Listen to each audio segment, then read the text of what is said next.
Hello guys, good morning. कैसे हैं आप सभी? मुझे आशा है कि आप सभी अच्छे होंगे। और आज जो हम लोग करने जा रहे हैं मैथमेटिक्स के पार्ट नंबर 6 है और क्वेश्चन नंबर भी 6 है। चैप्टर का नाम है अवकलनीयता, सातत्य और अवकलनीयता। फिर से एक बार काटना मत, इसी में चलते हैं। गुड मॉर्निंग एवरीबॉडी, एक बार फिर से हमारे चैनल इंडियन साइंस टीम में आप सभी का स्वागत है। और आज देखिए हम लोग करने जा रहे हैं पार्ट नंबर 6, क्वेश्चन नंबर 6 है चैप्टर 5 मैथ्स 12th क्लास और चैप्टर का नाम है कंटिन्यूटी एंड डिफरेंशिएबिलिटी। हिंदी में इसे बोलते हैं हम सातत्य और अवकलनीयता। तो चलिए हम देखते हैं कि यहाँ पर क्वेश्चन नंबर 6 को देखेंगे। तो दोस्तों मैं एक बात बताते चलूँ आप सभी को कि बहुत लोगों को जिस तरह से जिंदगी में जैसे निरंतरता जरूरी है, जिंदगी में जैसे आपको निरंतरता जरूरी है, उसी तरह से आपको मैथमेटिक्स में कुछ ऐसे फलन होते हैं जो निरंतरता उसमें भी देखने को मिलती है। यानी उनका जो ग्राफ आता है ना, कभी कटता नहीं है, ग्राफ बिल्कुल उसका निरंतर चलता जाता है। तो ऐसे फंक्शन को हम कहते हैं कंटिन्यूअस फंक्शन। क्या बोलते हैं? कंटिन्यूअस फंक्शन, जिसे हम बोलते हैं हिंदी में संतत फलन। तो चलिए अब हम शुरू करते हैं 6 नंबर को। देखिए यहां पर हमारे पास ये फंक्शन दे दिया गया है। एक बार मैं पढ़ना चाहूंगा, एफ के सभी असांतत्य के बिंदुओं को ज्ञात कीजिए जबकि एफ निम्नलिखित प्रकार से परिभाषित है। अब देखिए एफ एक्स बराबर यहां दिया है, मतलब समझ लेते हैं 2x + 3 यदि x less than equal to 2। कहने का मतलब है कि अगर x का मान 2 के बराबर या उससे छोटा हो तो हम ये फलन लेंगे, यानी फंक्शन का मान ये लेंगे, यानी फलन ये लेंगे। अगर x की वैल्यू जो होगी 2 से बड़ी होगी तो उस केस में हम 2x - 3 लेंगे। तो हमें देखिए कई लोग इसमें क्या करते हैं कि केस एक ये डाल देते हैं, केस फर्स्ट डाल देते हैं कि भैया आप चेक कर लो x बराबर 2 पर। कई लोग केस डाल देते हैं, केस नंबर 2 डाल देते हैं।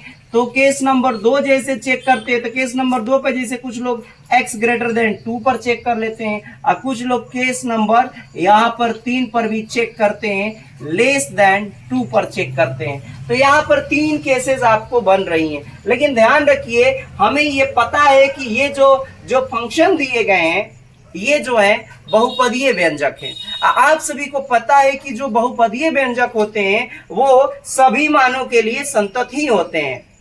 तो बात ये आती है कि हम इन दोनों को तो आराम से छोड़ सकते हैं कि आप 2 से बड़ी वैल्यू लीजिए और चाहे 2 से छोटी वैल्यू लीजिए, वो सब पे ये जो फलन जो होगा वो संतत होगा। इसलिए हमको ये केस और इस केस पर चेक करने की कोई जरूरत है ही नहीं। अब देखिए बात ये आती है कि x बराबर 2 पर ही इसे क्यों चेक करेंगे। x बराबर 2 पर चेक हम इसलिए करेंगे क्योंकि आप देखिए 2 पर फलन का मान 2 दिया है, यानी 2 तरह से फंक्शन, यहाँ पर डेफिनेशन फंक्शन की चेंज हो रही है, यहाँ पर परिभाषा चेंज हो रही है। 2 पर कुछ और है और इधर ग्रेटर देन पर कुछ और है, लेस देन इक्वल टू पर कुछ और है। इसलिए हम केवल एक ही की बात करते हैं, x बराबर 2। अगर आप इन दोनों पर चेक करेंगे तो ये संतत ही आएगा। कोई भी आप मान लेकर देख लीजिएगा, संतत ही आएगा। लेकिन हमें वो चेक करने की जरूरत नहीं है, हम केवल 2 पर चेक करेंगे। आइए चेक करते हैं x बराबर 2 पर। तो x बराबर 2 पर सबसे पहले शर्त होती है लेफ्ट हैंड लिमिट बराबर लिमिट x टेंस टू, यहां लिखते हैं c, इसको हम लोग c भी कहते हैं। c बराबर 2 लिखिए, चाहे c बराबर x बराबर 2 लिखिए। तो सबसे पहले लेफ्ट हैंड लिमिट में यहाँ माइनस लिखते हैं और यहाँ लिख देते हैं फंक्शन x। हम इसको अब इरेज कर देते हैं क्योंकि इसकी आवश्यकता है नहीं, क्योंकि हम पहले ही बता चुके हैं कि यहाँ पर आपको क्या करना है। तो चलिए हम इसको हटा देते हैं और यहाँ देखते हैं हम लोग, ठीक। अब देखिए यहाँ पर c का मान हम लोग रखेंगे तो c बराबर कितना रखना है? 2 रखना है। तो यहाँ मैं रख देता हूं लिमिट x टेंस टू 2 और यहाँ फिर माइनस लिख देंगे और जो फंक्शन है वो देखेंगे। अब देखिए 2 में से कुछ घट रहा है, यानी 2 में से थोड़ा सा आपको h घटाना है, यानी 2 माइनस जो करते हैं 0.1 तो ये आ जाएगा 1.09। तो ये 1.09 देखिए, चेक करिए तो 2 में से कुछ घट रहा है तो छोटा हो रहा है, 2 तो ये बड़ा को हो रहा है तो बड़ा के लिए ये होगा। यहाँ कह रहा है कि 2 से थोड़ा सा छोटा, तो 2 से छोटा कौन दिखाई दे रहा है, ये फंक्शन, तो इसलिए ये फंक्शन ले लेंगे। तो यहाँ फलन लिख लेंगे 2x, अब प्लस का 3 रख देंगे। अब इसको मैं हटा देता हूँ, ठीक ना। अब देखिए यहाँ पर ये हो गया। फिर अब क्या करते हैं कि इसको हम लोग, मैंने बताया था कि x को h में चेंज करते हैं, तो चलिए हम इसको रिप्लेस कर देते हैं। लिमिट h टेंड्स टू, हमेशा यहाँ पर 0 ही रखना होता है जब आप चेंज करते हैं। लेकिन एक बात का ध्यान रखना है कि जब ये 0 रखते हैं तो मैंने कैसे बताया था कि x की जगह पर पहले आप 2 लिखेंगे, फिर माइनस लिखेंगे और फिर उसके बाद में h यहाँ पर ऐसे घटा दिया जाता है x की जगह पर, तो x की जगह पर ये लिखेंगे। तो आइए हम लिख लेते हैं करली ब्रैकेट 2 और यहाँ पर x की जगह पर लिखेंगे 2 माइनस का h और यहाँ हो गया प्लस का 3 ब्रैकेट बंद और इसको हटा दीजिए। अब चलिए यहाँ पर अब इसको क्या करेंगे, सॉल्व कर लेते हैं। यहाँ पर तो देखिए सॉल्व करेंगे तो कितना हो जाएगा हमारे पास, लिमिट यहाँ लिख लेंगे h टेंड्स टू 0, यहाँ गुणा कराएंगे तो ये हो जाएगा 2 दूना 4 हो गया, माइनस का 2h हो गया, अब प्लस का ये 3 हो गया। अब h का मान आप यहाँ पर रख सकते हैं, h का मान है 0, तो 0 h की जगह पर रख दीजिए। तो यहाँ आ जाएगा 4 माइनस का 2 गुणा ये 0 अब प्लस का 3, तो यहाँ हो जाएगा 4 और 3 यहाँ हो गया तो 7 हो गया, तो 0 हो गया, डायरेक्ट 7 लिख लेते हैं। तो ये हमारे पास दोस्तों लेफ्ट हैंड लिमिट आ गई, समीकरण फर्स्ट। अब आइए हम राइट हैंड लिमिट भी निकाल लेते हैं। तो राइट हैंड लिमिट बराबर जो लिखते हैं वो लिखेंगे limit x tends to, c की जगह पर यहाँ प्लस लिखेंगे, फिर फंक्शन लिखेंगे। अब देखिए यहाँ पर c का मतलब है कि यहाँ 2 लिखना है, c की जगह पर आप 2 लिख लीजिए। पहले यहाँ लिख लेता हूँ x टेंड्स टू, यहाँ पर लिख लिया हमने 2 प्लस। अब 2 प्लस का मतलब फंक्शन कौन सा आएगा, कह रहे कि 2 में कुछ जोड़ दीजिए, थोड़ी सी वैल्यू इसमें जोड़नी है, यानी 2 प्लस 0.1 जोड़ेंगे तो 0.1, देखिए ग्रेटर देन ये 2 हो गया, तो ग्रेटर देन 2 कौन मिल रहा है, ये मिलेगा फंक्शन, ये मिलेगा, ये नहीं मिलेगा, ये फंक्शन अब की बार लेंगे 2x माइनस 3। तो यहाँ मैं लिख दूंगा fx की जगह पर, इस fx की जगह पर लिखेंगे 2x माइनस 3।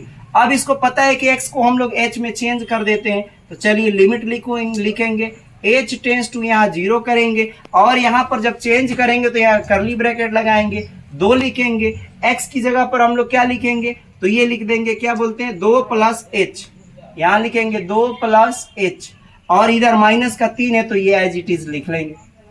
ठीक, अब इसको गुणा करा लीजिए वैसे ही, तो ये हो जाएगा लिमिट h टेंड्स टू 0, 2 दूना ये हो गया 4 प्लस का 2h माइनस का यहाँ कितना था जी, 3 था, ये 3 यहाँ छोड़ दिए, लिख लीजिए 3 हो गया।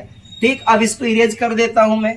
ठीक, और यहाँ वैल्यू रख दीजिए, h का मान रखेंगे तो यहाँ आ जाएगा 4, डायरेक्ट रख रहा हूँ 4 प्लस का 2 गुणा 0 माइनस का 3, जब ये घटाएंगे तो कितना आएगा, 4 में से ये 3 गया तो 1 बचेगा। तो ये देखिए राइट हैंड लिमिट हमारे पास 1।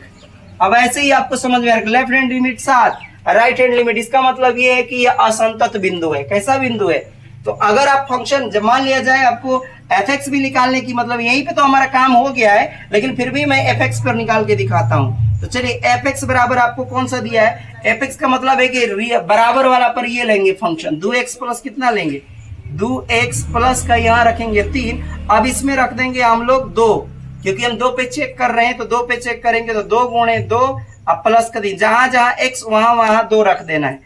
तो यह 2 दूना 4, 4 प्लस कितना हो गया, 7 आ गया। तो ये आ गया आपके पास यहाँ 7, समीकरण नंबर ये 3। समीकरण 1, 2 और 3 से यह स्पष्ट होता है, यहाँ लिख लेंगे समीकरण 1, 2 और 3 से लिखेंगे left hand limit not equal to right hand limit, और नॉट इक्वल टू ये भी आपस में बराबर नहीं, तो इसको भी काट कर दीजिए फंक्शन 2, यानी लिख लेंगे अतः x बराबर 2 पर दिया गया फलन असंतत है। दिया गया फलन क्या है, फलन असंतत है, इसलिए असंतत बिंदु हो गया 2। तो यहां पर आपने देखा कि किस तरह से हम लोगों ने इसमें असंतत बिंदु अब ज्ञात करने के लिए आपको समझ में आ गया होगा कि जब भी आपको इसमें दिया रहे तो आपको लेस देन ग्रेटर देन पे चेक करने की कोई जरूरत है ये नहीं है।